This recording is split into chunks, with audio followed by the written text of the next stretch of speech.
Hello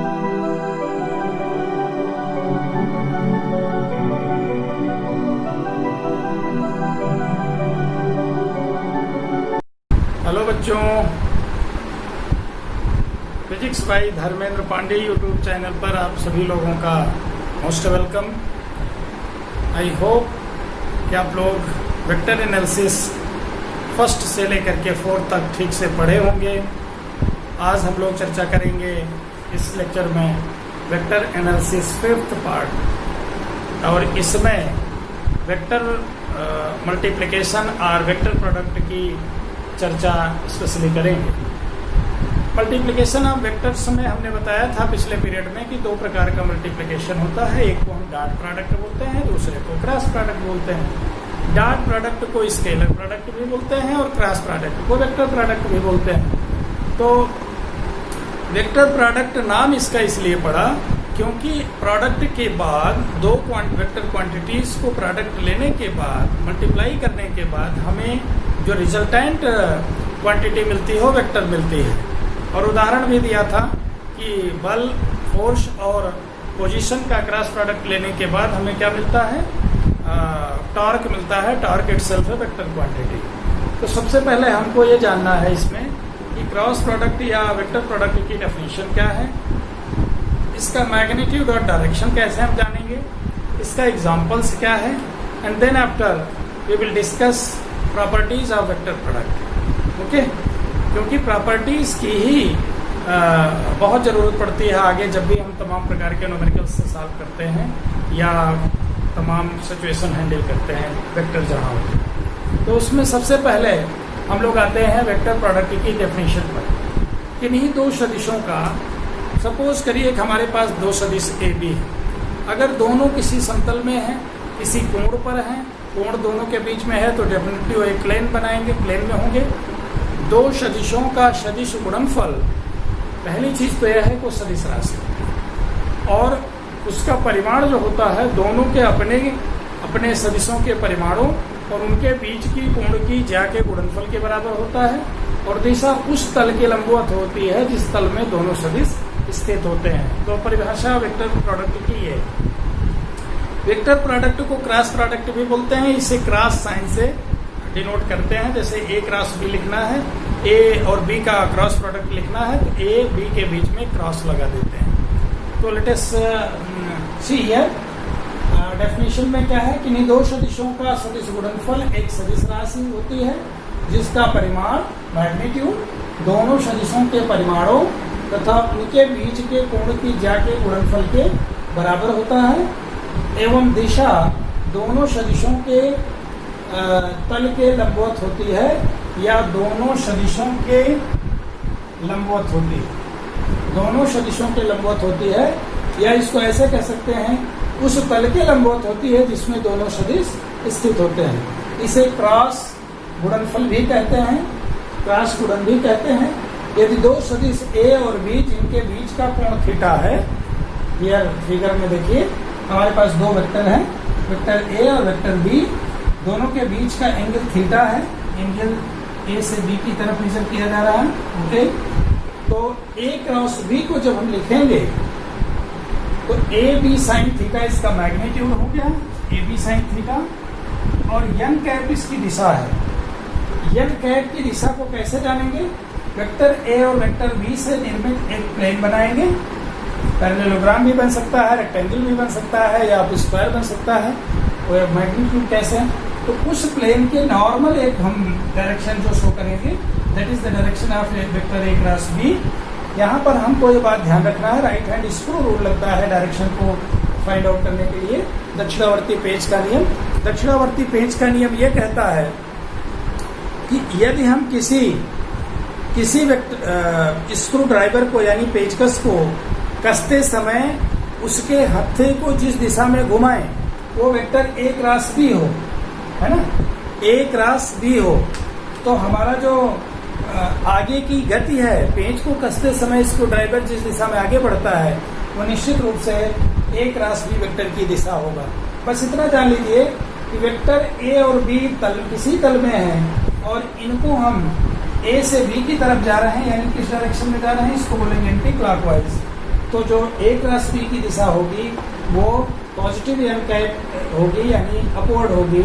और अगर B से ए की तरफ आ रहे हैं, क्लॉकवाइज आ रहे हैं, तो एन कैप निगेटिव होगा। इससे इधर जा रहे हैं तो एन कैप पॉजिटिव होगा।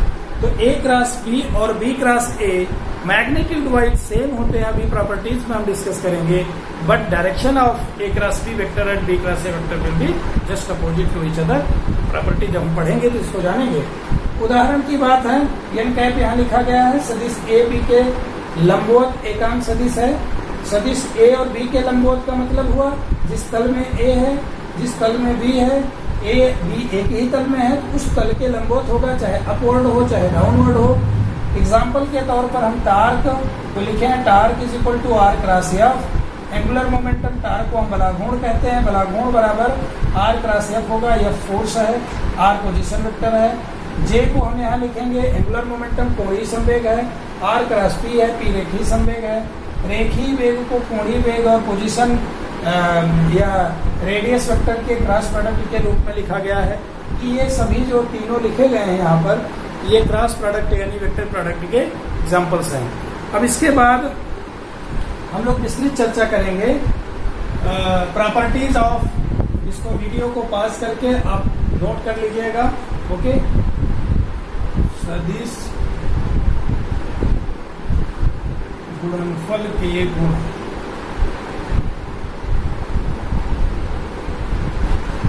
यानी प्रॉपर्टीज ऑफ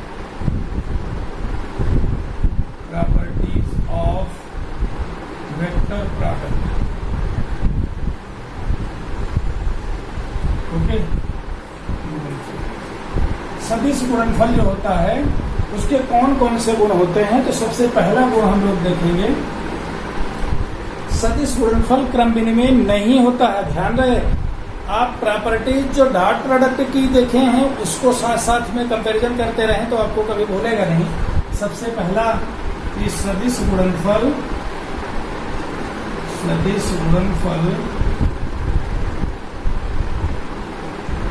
क्रम विनिमय नहीं होता,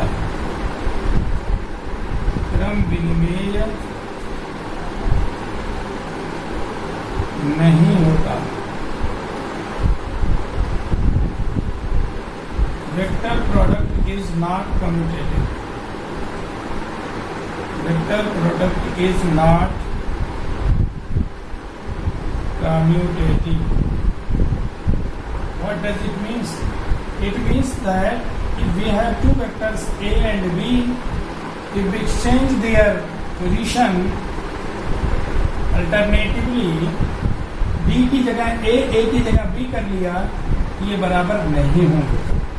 कम्यूटेटिव प्रॉपर्टी का मतलब दोनों को अदल बदल देने से कोई प्रभाव ना पड़े।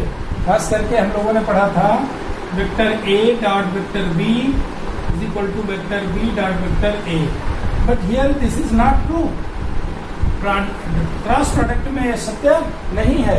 आप इसको देख सकते हैं, सपोज करिए वेक्टर A है, दूसरा आपका वेक्टर B है, इससे निर्मित जो वेक्टर आपका बनेगा A क्रॉस B लेंगे,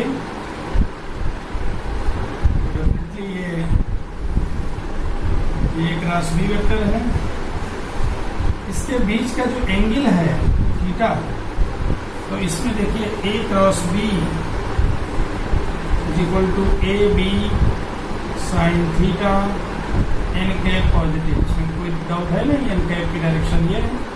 इसी तरीके से बी क्रॉस ए जब हम लेंगे, बी क्रॉस ए करेंगे तो बी और ए के बीच का एंगल कितना बनेगा, 360 माइनस थीटा। तो ये हो जाएगा B A sine 360 minus theta n cap, ये हो जाएगा B A sine theta minus n cap, जो कि ए क्रॉस बी का निगेटिव है।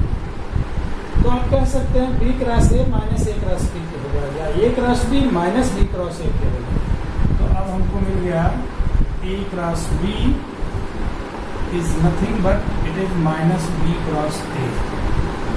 अब वाइस वर्सा दोनों कर सकते हैं, तो बराबर तो नहीं है, इसीलिए कहा गया क्रम को बदलने से वैल्यूज चेंज हुई, डायरेक्शन चूंकि वेक्टर है, मैग्नीट्यूड तो सेम है, डायरेक्शन चेंज हो गई, यानी दोनों वेक्टर अब बराबर नहीं रह गए। दोनों वेक्टर कौन से, ए क्रॉस बी और बी क्रॉस ए वेक्टर दोनों आपस में बराबर वेक्टर नहीं है, विपरीत वेक्टर हैं तो बराबर नहीं हो सकते। इसलिए हमने एक प्रॉपर्टी को डिस्कस किया। अब दूसरी प्रॉपर्टी को हम प्रॉपर्टी है सदिश गुणनफल, सदिश गुणनफल वितरित होता है,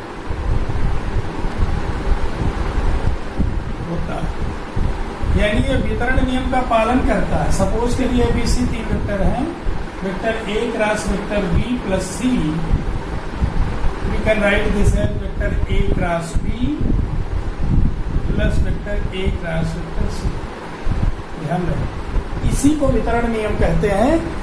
एडिशन पर कोई भी मल्टीप्लिकेशन ऑपरेशन कर दिया जाए, दो नंबर्स हैं वो जुड़ी हुई हैं आपस में प्लस से, और उसमें दोनों का एडिशन पर अगर हमने मल्टीप्लिकेशन को ऑपरेट कर दिया तो डिस्ट्रीब्यूट हो जाएगा दोनों में, whether it is dot multiplication और cross multiplication, both multiplications are distributive over addition.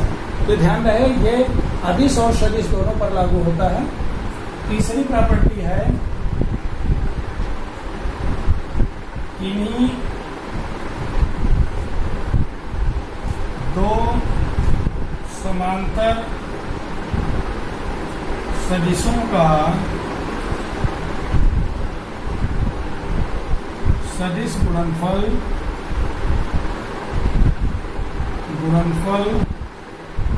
सदैव शून्य सदिश होता है।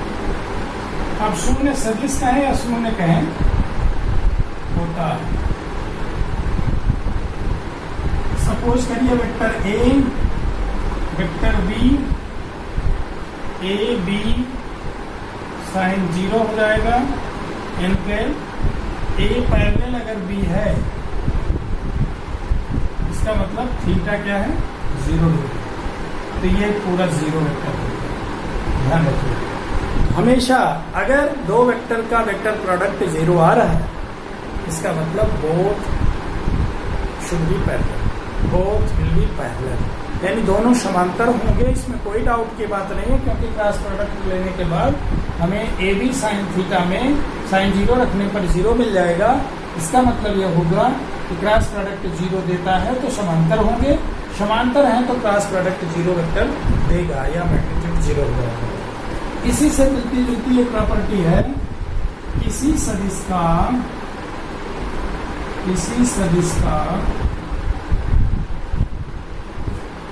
स्वयं के साथ सदिश गुणनफल क्या होगा, शून्य होगा। सपोज करिए vector A is multiplied by A itself with a cross product. Okay, so what we have actually is A sin 0 and cat that is 0 vector. ये दोनों एक दूसरे के कॉम्प्लीमेंट्री कह सकते हैं। अगर ये पैरेलल है तो 0 ही है, और अगर एक ही वेक्टर है तो स्वयं वेक्टर A के साथ कितने एंगल का कोण बनाएगा, वेक्टर A है, दूसरा वेक्टर भी यही है, तो थीटा कितना बना, 0 डिग्री बना, तो 0 आएगा ही। परंतु अगर हम अगले प्रॉपर्टी की बात करें, what will happen if the vectors are mutually perpendicular to each other. दो परस्पर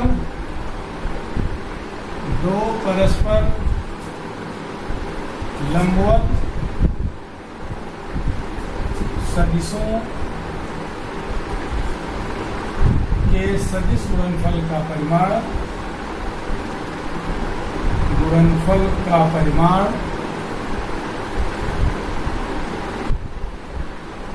उनके परिमाणों के गुणनफल के बराबर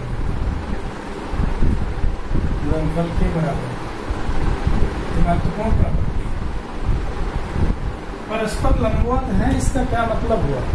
इसका मतलब यह हुआ दोनों सदिशों के बीच का जो कोण है थीटा 90 डिग्री, और अगर थीटा 90 डिग्री है तो अगर हम vector A cross vector B लिख रहे हैं, इसका मतलब यह हुआ A B sine 90 degree n cap, यानी ए बी एन कैप, ये तो वैल्यू होगी। Magnitude of A cross B की बात करें हम, it is definitely A B only. दोनों का प्रोडक्ट ले लिया तो मैग्नीट्यूड का, तो हमें ए क्रॉस बी का मैग्नीट्यूड मिल गया, ओके। और एन कैप तो दोनों जिस तल में होंगे उसके लंबवत होगी, जैसा की बात नहीं है, मैग्नीट्यूड की बात कर रहे हैं, ओके। अब अगली दो एक property, cross product of two vector in terms of its component कैसे हम लिखते हैं, उसको जानने के पहले cross product of orthogonal unit vectors. As you know, orthogonal unit vectors are I cap, J cap and K cap, means the vectors unit vector along x axis, unit vector along y axis, unit vector along z axis is termed as orthogonal unit vector, okay. So let us see what happens if we take the cross product of orthogonal unit vectors. अब हम अगली property यानी property number 6 का discuss करेंगे, लंबकोणीय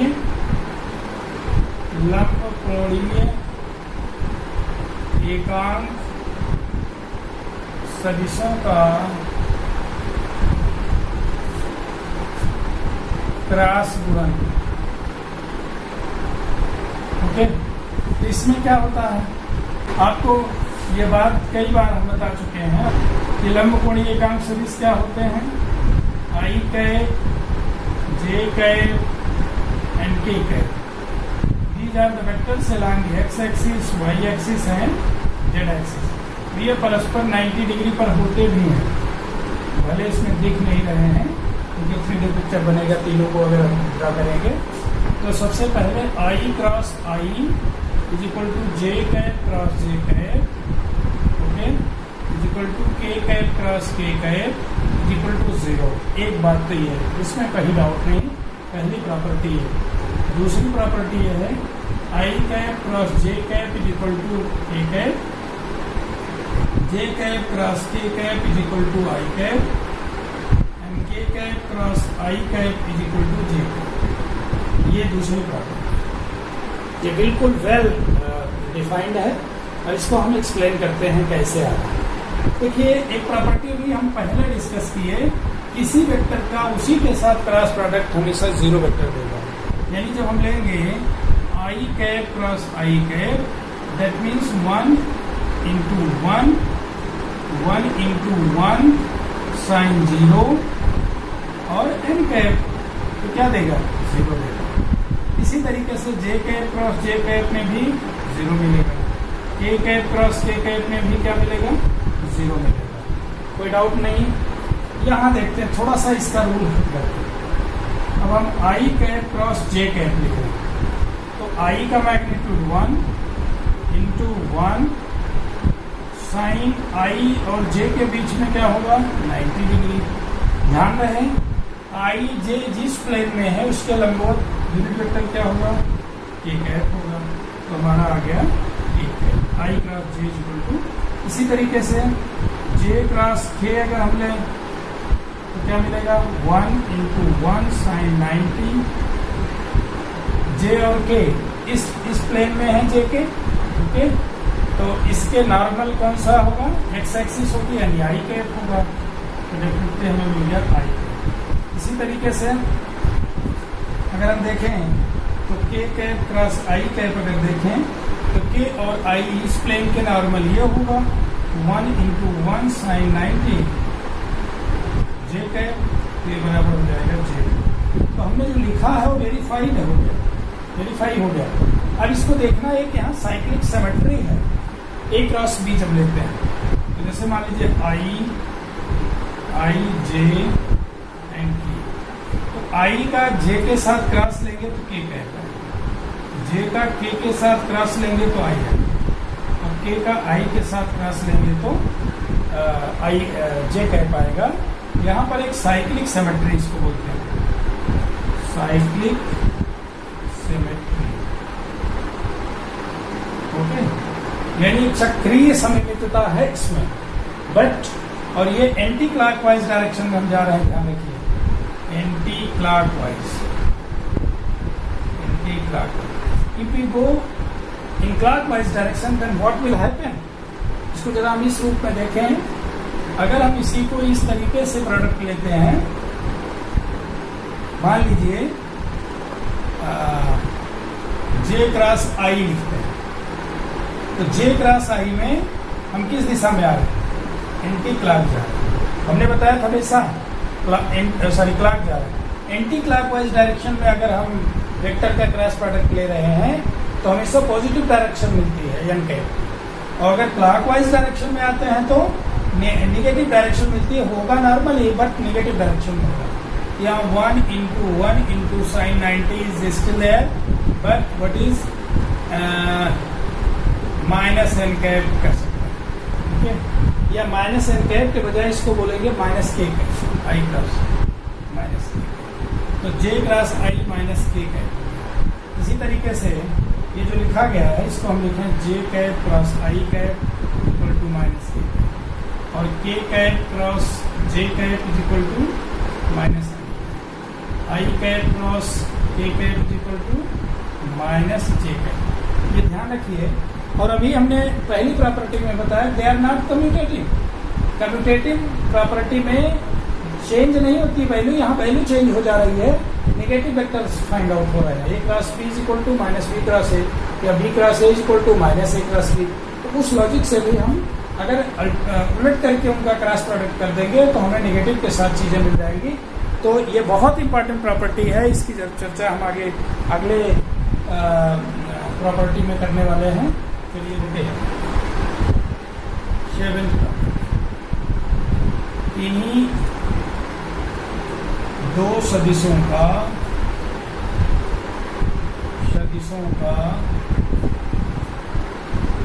उनके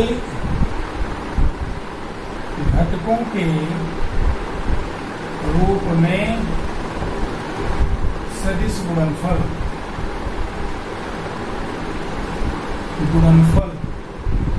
यानी vector product of two vectors in terms of its component। Okay, बहुत important है। अब देखते हैं कैसे। इसके लिए एज्यूम करते हैं, let us assume that we have vector A and vector B, A AXI cap plus AYJ cap plus AZ cap. Similarly, B can be written as BXI cap plus BYJ cap plus BZ cap. और अभी इनका cross product लेना है, तो एक manual करेंगे, दूसरा एक और बताएंगे। If we take A cross B, then what we have to do is just manually we have to take cross product AYJ cap plus AZ cap and cross product BXI cap plus BYJ cap plus BZ cap. Okay, अब ध्यान दीजिए इसका इस पूरे में करिए AX BX I cap cross I cap plus AX BY I cap cross J cap, sequence में ही रहेगा, plus AX BZ I cap cross K cap. इसी तरीके से दूसरा उठाइए AY BX J cap cross I cap plus AY BY J cap cross J cap plus AY BZ J cap cross K। Third plus करते जाइए AZ BX K cap cross I cap plus AZ BY K cap cross J cap plus AZ BZ K cap cross K। अब यहाँ हमको समझना क्या समझना है कि ये जो टर्म है ये जीरो हो, ये भी जीरो, ये भी जीरो होगा। क्यों जीरो होगा? Reason is that they are cross product of same. Okay, अब ax by I cross j को हम क्या लिखेंगे? ax by k, ये तो पॉजिटिव k है, plus ax bz I cross k minus j k। इसी तरीके से प्लस, और दूसरा इसमें तो जीरो था ही, जीरो प्लस से था, इसको जीरो कर दिया। इसमें देखिए प्लस ये क्या हो गया? ए वाई बी एक्स और जे क्रॉस आई को हम क्या लिखेंगे? माइनस के क्रॉस आई को, जे क्रॉस आई को माइनस के कैप लिखेंगे, ध्यान रखिए, क्योंकि आई क्रॉस जे को पॉजिटिव पे लिखा है। प्लस ए Y B Z J cross के को आई कैप पॉजिटिव। इसी तरीके से प्लस ए जेड बी एक्स के क्रॉस आई को पॉजिटिव जे कैप, प्लस ए जेड बी वाई के जे को हम minus I cap.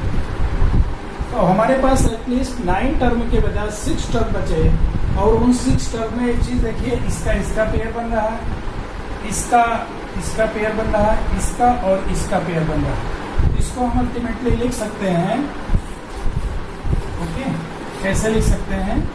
A cross B can also be written as equal to something coefficient के साथ I cap plus something coefficient के साथ J cap plus something coefficient के साथ K cap. अब यहाँ पर देखिए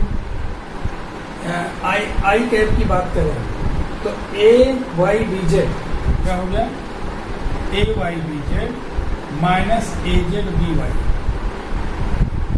ए Y B Z minus A Z B Y. Okay, अब जे कैट के साथ देखिए A Z B X minus A X B Z, A Z B X minus A X B Z, ये हो गया।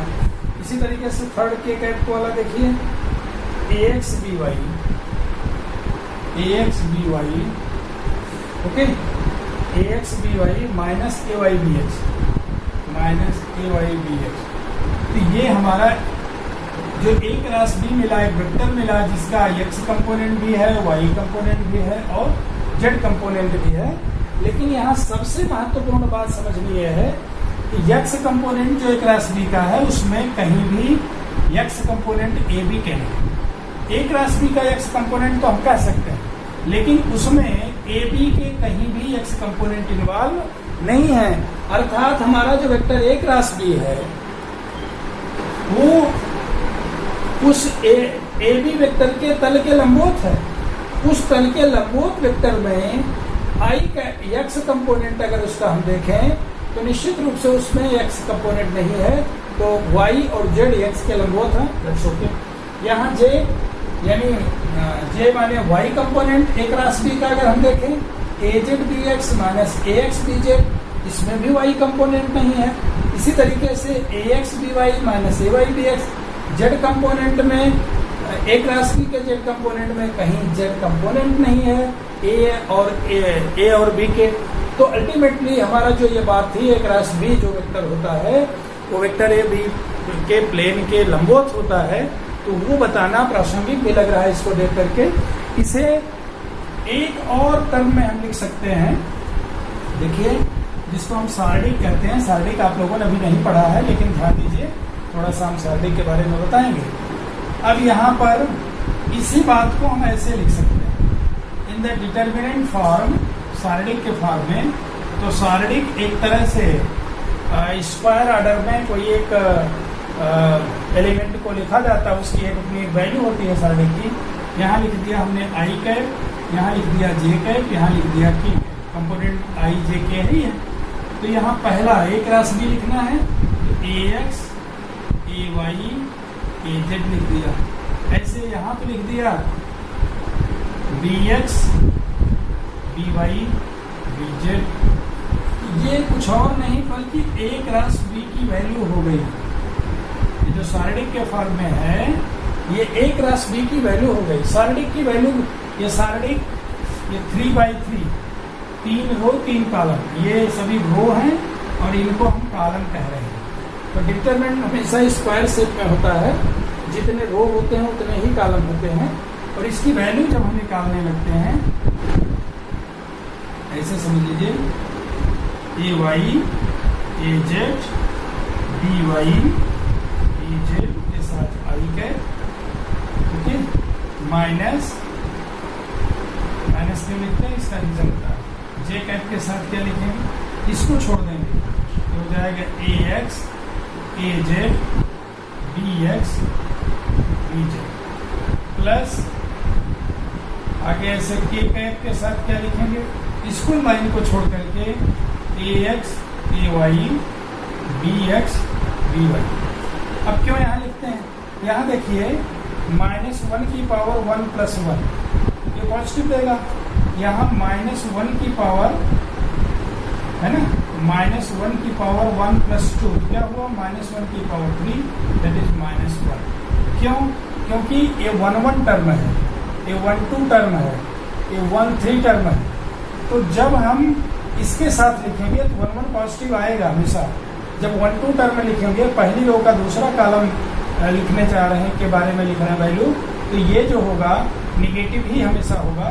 और इसकी वैल्यू जब आगे हम प्रोडक्ट के रूप में लेते हैं तो ये पहले और माइनस के साथ ये 2 पर, ये पहले है ना, ये पहले माइनस इसके साथ है। तो अब इसको जब हम लिखेंगे तो ये मिलेगा आई कैप का कोफिशिएंट माइनस जे कैप का कोफिशिएंट प्लस ए कैप का कोफिशिएंट। ये हो गया ए Y B Z minus A Z B Y minus I cap तो हो ही गया। अब यहाँ हो गया ए X B Z minus A Z B x, उलट के केवल लिख दिया। यहाँ हो जाएगा A X B Y minus A Y B x, ठीक है। अब इसमें अगर हम देखें तो दोनों में एक बात स्पष्ट हो गई कि हमें क्या लिखना है, कैसे लिखना है। पहला टर्म अगर हम लिख लिए तो शेष सभी टर्म लिखने में कोई दिक्कत, नो प्रॉब्लम। यहाँ देखिए ए क्रॉस बी में हमें जब आई का कोफिशिएंट लिखना है तो ए का वाई कंपोनेंट और बी का जेड कंपोनेंट पहले A Y B Z minus of उलट के A Z B Y, A Y B Z minus A Z B Y उलट दिया ऐसे, प्लस दूसरा ए वाई लिख चुके हैं तो अगला टर्म क्या जाएगा, ए जेड बी जेड लिख चुके हैं क्या आएगा, B x A Z B x A Z B X minus A X B Z उलट दिया, प्लस इसी तरीके से इसको देखिए ए X B Y minus A Y B x. क्यों, क्योंकि ए जेड लिख चुके हैं, ए जेड के बाद ए एक्स आएगा, बी एक्स के बाद बी वाई आएगा और माइनस उसी का उल्टा। यहाँ जो निगेटिव साइन है इसको अगर हम प्लस बनाएं तो यही चीज हो जाएगा। यहाँ देखिए ए जेड ये पॉजिटिव हो जाएगा, ए Z B X minus A X B Z, okay. तो जे कैप हो गया, ये आपका आई कैप और ये आपका ई कैप। तो कुल मिलाकर के ए क्रॉस बी वेक्टर जो होता है वो सदैव सदिश होता है, उसका मैग्नीट्यूड दोनों के मैग्नीट्यूड के प्रोडक्ट और साथ साथ उनके बीच के एंगल की साइन के प्रोडक्ट के बराबर होता है।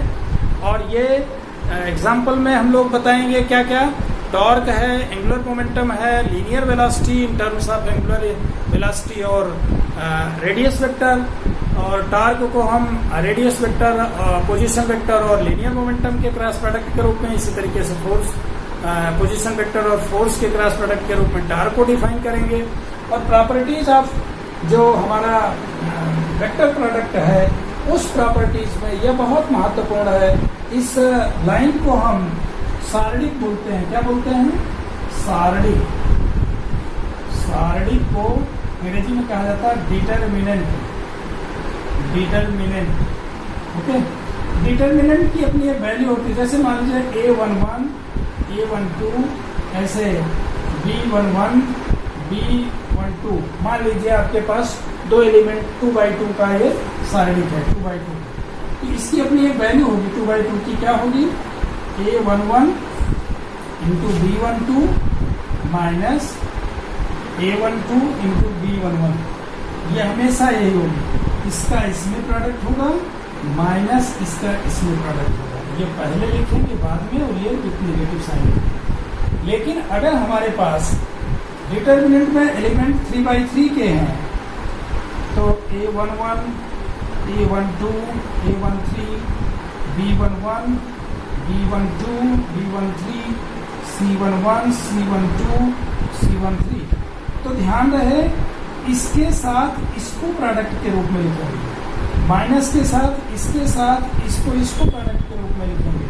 जैसे इसको लिख देंगे a11 के साथ क्या क्या लिखेंगे b12 b13 c12 c13, इसको छोड़ के ये शेष लिखिए।